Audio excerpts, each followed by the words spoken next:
when your eyes close. I know I'm right behind them, full scope.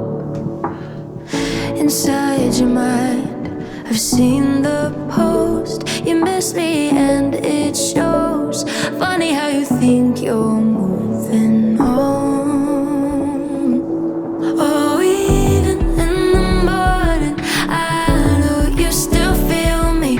Wrapped up in the sunlight, peeking through your curtains, buried in the music. All the birds are singing out.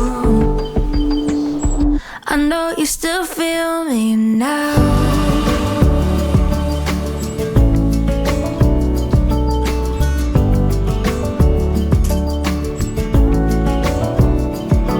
I can still read you like a paperback book, but I don't need to.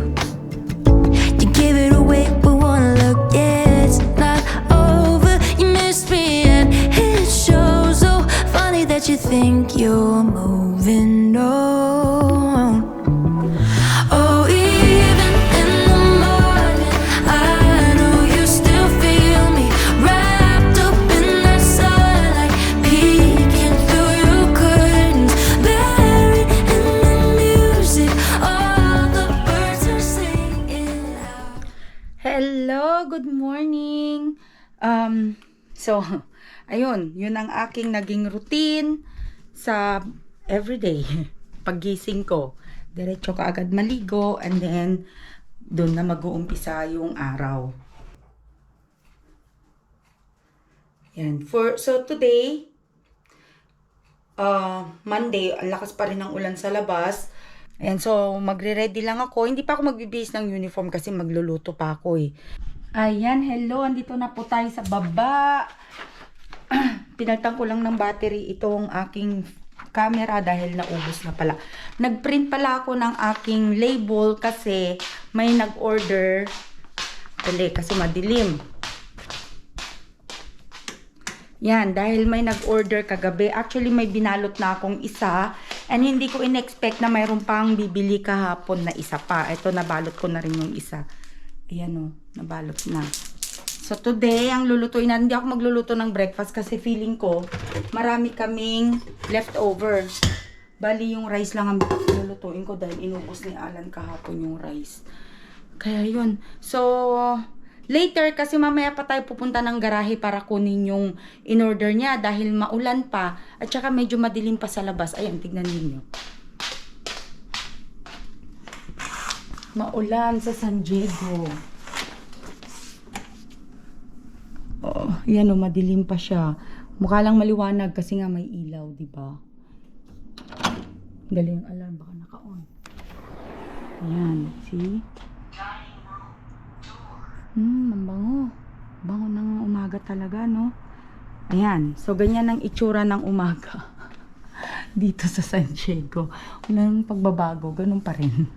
So, time check is almost 5:45 a.m. Ayan. 5:45 a.m. na. So, mamaya tayo pupunta doon para kukunin yung in-order niya para maisabay natin na maipadala kasama nung isa na package ko. Ayan, so mamaya uli ha, magluluto lang po muna ako. Malapit nang matapos yung aking niluluto. Dali, hindi ko may tayo tong aking Tapos tayo ay magsha-shoutout pala ha. Mayroon akong shoutout, nilista ko na. Lista ko na siya. Shoutout to Joy in Your Heart, Sky9990, kay Aurora Delizo 8672, kay Larry Boy, Simply Ricky TV, at kay Jelena Fashion Food. Tapos, hello na din po sa mga Corpus family and Blanquera family. And greetings to Jervin at saka kay Angelo. And of course, happy birthday to Ate Lily. Humabol para sa January birthday. And sa mga hindi ko pa rin na siya shoutout, stay tuned po kayo at maisha-shoutout ko din po kayo sa mga susunod na vlog. Kaya hindi ko na siya makakalimutan kasi nililista ko na. Alam niyo tong mga papel na scrap na to. Ito yung pinanggalingan ng mga labels ko na ano, hindi ko tinatapon, kinikip ko siya para doon ko isusulat kung sino yung mga may gustong magpa-shoutout. Ayan, so thank you po sa mga suporta. Please, mag-follow pa rin po kayo sa aming page para ma-update po lagi kayo sa mga bago naming video, diba? Oh. So, ang niluto ko pala for today is mekos-mekos lang yan. To. Ayan. Ay! Oh. Tawag dito apritada or hindi ko alam kung anong tawag nyo dyan. Bahala na kayo. Pero hindi kompleto ang rekado niyan kasi nga, ano lang naman yan. Pang araw-araw lang, hindi naman yan pang fiesta, pang ano. Kung ano lang yung gulay na mayroon ako dyan, accessible, yun na yung ginamit ko, di ba? So, gusto ko na magkape. Lang araw na akong hindi nagkakape. Pero, it helps kasi hindi ako nagtutwitch. So, gusto ko siyang itry magkape ngayon. Titignan natin kung maggaganon pa rin yung aking kilay. So, let's see. Wish me luck. Gagawa tayo ng kape. Okay, ayan po. May kape tayo. Nagluto ko ng itlog na may sibuyas. Kasi nga, sangkatutak pa rin yung sibuyas namin dyan. And then, marami rin kaming itlog. Kaya sabi ko, sige na, mag-itlog na lang. Pero may tira pa kami dito nilagay ni Alan sa ref na bacon from yesterday. Kaya, yan na lang. Pandagdag lang yung itlog na yun. Sana hindi tayo mag-twitch kasi kahapon, oh my gosh, antok na antok talaga ako sa trabaho. Hindi ako nagkape. Ano, ang sarap talaga ng kape. Oh my gosh. Ito yung hinahanap-hanap kong kahapon na kape. Malapit nang maubos yung kape ko. So far, wala pa naman akong nararamdamang twitching dyan. Pero update ko kayo sa weather sa labas. Ayan, naririnig nyo na. Ang lakas ng ulan. Paano ako pupunta sa garahe nito? Oh. Ayan yung aking dragon. Paano ako lalabas niya? Nang lakas-lakas ng ulan, mababasa pa yung ano. Wala akong payong dito sa loob ng bahay. Ang payong ko nasa kotse. Ay. Kaya paano ko yung babalutin? Ay, wait lang. May tumatawag. Hello. Kaya, titry natin kung makakapunta na tayo sa garahe. Medyo malakas pa rin ang ulan, pero bahala na si Batman. Kasi kailangan ko na talaga siyang impakihin dahil baka mamaya makalimutan ko na kasi alas 7 na eh. Kaya kailangan ko nang umalis. So, sasama ko kayo para pare-pareho tayong mabasa. Okay, binuksan ko na si garahe. Ay! Ayan, tuloy. Kasi naman. Yan. Pangalawang ligo. Double shower. Oops! Okay, ngayon hahanapin natin ngayon yung dress na yon kung nasaan siya. Tapos kailangan natin siyang ilagay sa supot. Kasi dahil baka mabasa. I think andito siya. Ito. Ayun. Ay, hindi. Sandali, baba ko muna kayo. Medyo madilim ha.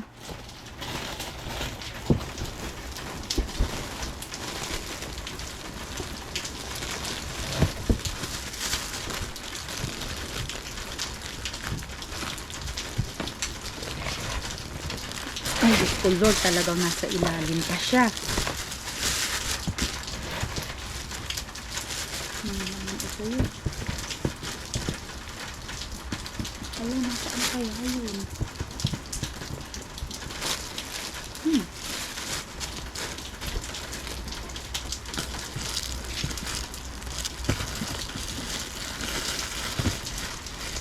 Ayun. Ito kaya yun? Hindi eh. Ito kaya. Ayun, ito. Ito yun eh. Ito yung nabili. Yun lang naman yung light color dito. Yeah. So, kailangan natin siyang ilagay sa supot kasi baka mabasa. Tapos wala pang supot dito. Ayan.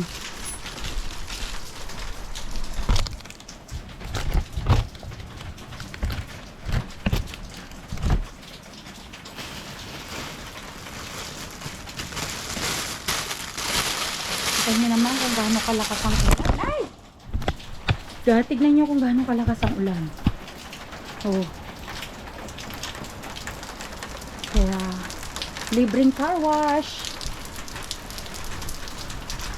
Sarado na natin ang garahe kasi medyo lumalakas na. Ay! Pumapasok na ang tubig sa loob.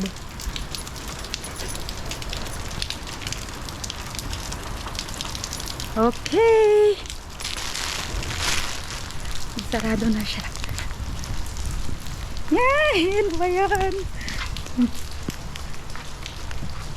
At least naisupot ko yung damit. Hindi siya nabasa. Success! O, diba? Kesa naman maghihintay pa ako mamaya. Hindi rin naman titigil yung ulan na yan. Kaya, might as well, gawin na lang, diba? Yan. Medyo nabasa lang tayo ng slight lang. Ng very, very slight. Pero carry bells pa rin naman. At least nakuha natin yung babalutin natin ngayong araw na to.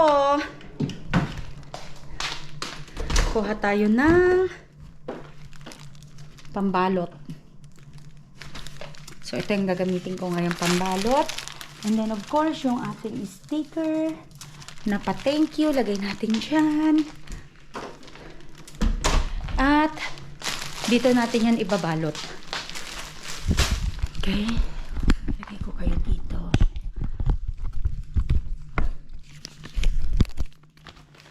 Ayan. At para makasigurado, nasan yung phone ko? Ito. So, tama. Tama yung nakuha ko. Ito yung binili niya. Yan, o. Diba? So, tama yung aking kinuha. Ganda, o. Use naman na kasi to. Gusto lang namin matanggal dun sa garahe. Kaya binibenta ko na lang siya ng mura. Mga used na damit. Dito kasi, parang mas gusto nila yung mga used ngayon kaysa yung mga bago. Kasi, di ko alam. Para sa akin din ha, mas magaganda rin talaga yung mga dati pang mga damit kaysa yung ngayon. Ewan ko kung nakakaano kayo, kung makaka-relate kayo. Parang, yung mga damit kasi ngayon, parang ang papangit. Alam mo yun, hindi naman sa pag-aano ha. Pero, parang kung hindi ang nipis ng mga tela, parang akala mo kortina. Ganon. Ganon yung pakiramdam ko sa mga bagong mga style ng mga damit ngayon. So, mas carry ko pa rin yung mga dati. Ayan o, so ito, kinikip ko siya. Para panglista na ang aking mga shout out at saka pang ano na rin tuloy, mga ibang panglista-lista ba? Shout out, ayan o. Oh, marami ba akong shout out? Parang feeling ko mga shout out ko paulit-ulit lang. Pero okay lang. Kasi sila din naman yung paulit-ulit na nanonood ng vlog namin. Kaya thank you po sa inyo. Yan, mahal namin kayo. Kaya po, kahit na paulit-ulit yung vlog namin, andyan pa rin sila nanonood. Tapos wala pa rin sawang nagko-comment. Kaya very thankful kami sa kanila talaga. One day sana maibalik, makapagbahagi kami sa inyo ng something ba. Kaya sana dumating yung time na yon. Pero sa ngayon hindi pa dahil hindi pa naman kami wala pa naman kaming kumbaga parang ba, di ba? Kaya sana umabot kami sa point na yon na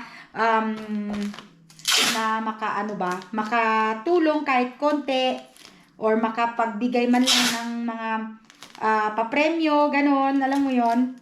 So, yun talaga yung mga nilolook forward namin. Yung makapagbahagi ng konting blessings kung may matatanggap kaming blessings, ganon.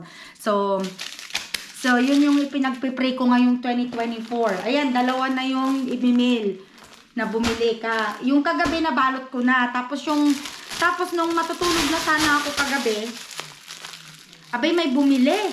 Kaya sabi ko, print ko na lang yung label at para balutin ko na lang nga kinabukasan, which is yung ngayon, nabalot na, diba? Kaya, ayan. Hintayin na lang natin si Ronnie Macaroni. Oh, sorry. Hintayin na lang natin si Ronnie Macaroni para kakain na tayo. At kami naman pala ni Ate Julie ay nagchichikahan sa telepono dahil naghahanap kami ng mga kakaibang mga recipe ngayong taong 2024. Dahil di ba nga, ang dami ko nang naipon na frozen na mga gulay. So, naghahanap ako ng mga recipe niya na meron na kami lahat na ingredients na hindi kami kailangan bumili sa tindahan. Although, siguro may mga konti ka pa rin mga bibilhin na mga ingredients like yung cheese, yung milk, mga ganon. Kasi yun naman ay hindi ako nag-i-stock ng mga ganon dahil nga mabilis lang yung mga expiration date niya. Kaya hindi ako nag-i-stock ng mga cheese and milk. At saka wala naman masyadong umiinom ng milk dito. Unlike nung nandito pa si Jan, kasi si Jan talaga yung malakas uminom ng milk dahil ang breakfast noon cereal. Kaya, kaming tatlo dito, ang breakfast namin, rice. Tapos, kape. Si Alan, hindi naman yun masyadong nagmi-milk. Nagmi-milk lang yun kung, siguro madalang pa yun sa, araw na hindi na umiinom yun ng milk. Talagang mabibilang mo lang. Siguro sa isang taon, siguro 5 beses or 10 times lang yun iinom ng 5 to 10 times lang yun iinom ng gatas o kaya gagamit ng gatas sa cereal niya. Kaya dito hindi kami nag-i-stock ng cereal. Dahil hindi nga siya kumakain, mas gusto niya pa rin ng rice. Nagra-rice si Alan 3 to 4 times a day yan. Kaya rice is life sa aming tatlo. Yung isa lang talaga si Jan ang mahilig sa mga ganun-ganun. Kasi si Jan healthy living yun Kaya, anyway, so yun. So may nahanap kami ni Ate Julie na recipe. Hopefully, magawa namin siya ngayon. Or bahala na kung magagawa pa rin namin siya either today or tomorrow. Kasi sayang naman talaga. Para maiba naman yung aming vlog, diba? Kaya, so ayan. Hintayin natin si Rani. Saan sa door? Wala sa daan. It's raining so hard. Alis din ako maaga mamaya. Ha? Maalis din ako maaga mamaya. Hi! Hi! It's raining so Tanggalin mo na yan para may hanger natin. It's raining. Basang-basa siya. It's raining outside so hard. Ala, paano natin yan ihahang ngayon? Hindi ba yan tutulo kaya? No, ano lang to. Airflow lang to. Airflow.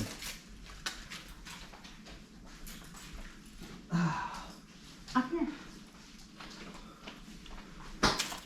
Ayan basang-basa po siya Wow. Basang sisiw si Rani. You're sad.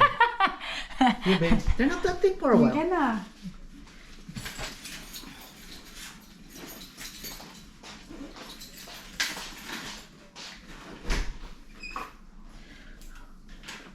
Okay.